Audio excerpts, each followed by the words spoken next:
উদ্দেশ্য একটাই, সোহাগের জন্য কিছু বলতে। জানি অনেকেই এই ভিডিওটা ইগনোর করে যাবে, অনেকেই আজে বাজে কমেন্ট করবে, উল্টাপাল্টা কমেন্ট, যায় আসে না। নিজের দায়বদ্ধতা থেকে কিছু করতে চাচ্ছি বলেই ভিডিওটা করা।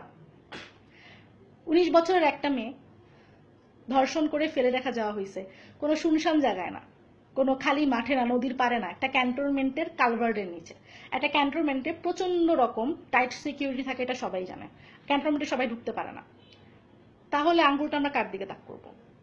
এই মেয়েটাকে নিয়ে প্রচন্ড কম শেয়ার দেখতেছি। কারণটা কি, সে হিজাব পরতো, হিজাবই ছিল, নাকি সে কোনো বড় লোকের মেয়ে না বলে সে আপনার আমার মতো একটা মধ্যবিত্ত, নিম্ন মধ্যবিত্ত একটা ঘরের মেয়ে, যার বাবা একটা স্কুলের 4th শ্রেণীর কর্মচারী। একটা দেশের মূল্যবোধ ঠিক কতখানি নিচে চলে গেলে ধর্ষণের মতো, ধর্ষণ করে হত্যার মতো ব্যাপারগুলো ডাল ভাত হয়ে যায় আমি জানি না। যেখানে আমরা কিছু হলেই শাহবাগে দৌড়া যেতে পারি, সেখানে এরকম একটা ব্যাপারের জন্য কিচ্ছু করতেছি না আমরা। গত বছর পহেলা বৈশাখে সেম একটা মেয়ে কিছু ছেলের কাছে নির্যাতিত হচ্ছে, আমি সব ছেলে খারাপ বলছি না, তাকে লাঞ্ছিত করা হয়েছে।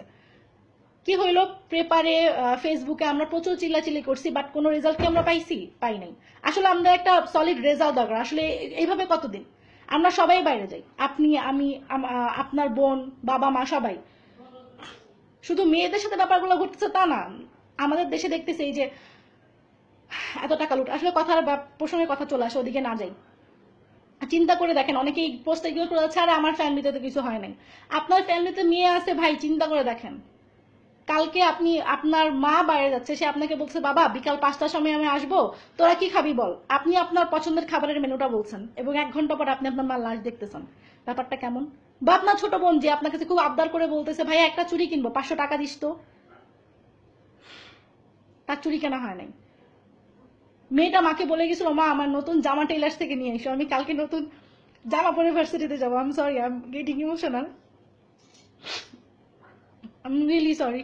বাট এইভাবে আসলে কতদিন একটা দেশের পারদের মাত্রা ঠিক, মানে আমরা কতদিন এইভাবে ইগনোর করে যাব, কতদিন এইভাবে রিস্ক নিয়ে চলাফেরা করব? দেশটা কোন পর্যায়ে যাচ্ছে? আমরা বিভিন্ন রকম ইভেন্ট করতে পারি, ভ্যালেন্টাইন্স ডে, আমি কাউকে ছোট করার জন্য কিছু বলছি না, Valentine's day, hug day, kiss day, chocolate day, blah blah, বহুত ডে। ওকে, আমরা এইসব ডে নিয়ে বিভিন্ন ইভেন্ট করতে পারি। একটা মেয়েকে ধর্ষণ করে মেরে ফেলা হচ্ছে, একটা মেয়ে না, প্রতিদিন একটা সোহাগীর কাহিনীর সামনে আসছে। প্রতিদিন চিন্তা করে দেখেন, এরকম নাম না জানা কত শত সোহাগী ধর্ষিতা হয়ে কোনো জায়গায় নিস্পন্দন হয়ে পড়ে আছে। পারিবারিক পারিবারিক সম্মান, নিজের সম্মানের কথা চিন্তা করে ব্যাপারগুলো সামনে আসে না। কতদিন মেয়েরা সবসময় নিজেদের থাকবে? সব সময় একটু চিন্তা করেন ভাই, আপনার ঘরে মেয়ে আছে, আসেন একটা কিছু করি, এইভাবে আর কতদিন সহ্য করবেন? কিছু করা উচিত। আপনি ভাবেন,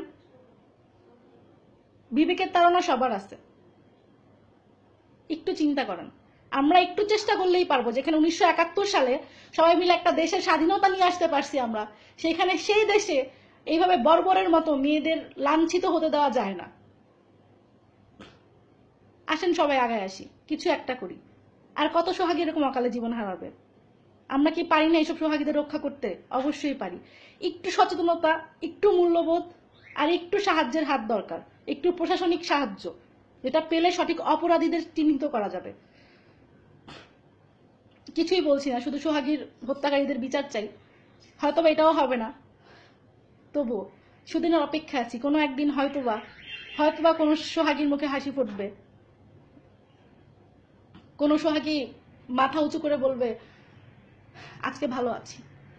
আপু আপনি যেখানেই থাকেন, আল্লাহ আপনাকে জান্নাতবাসিনী করুক। সবাই এই দোয়াই করছি, আপনি ভালো থাকেন।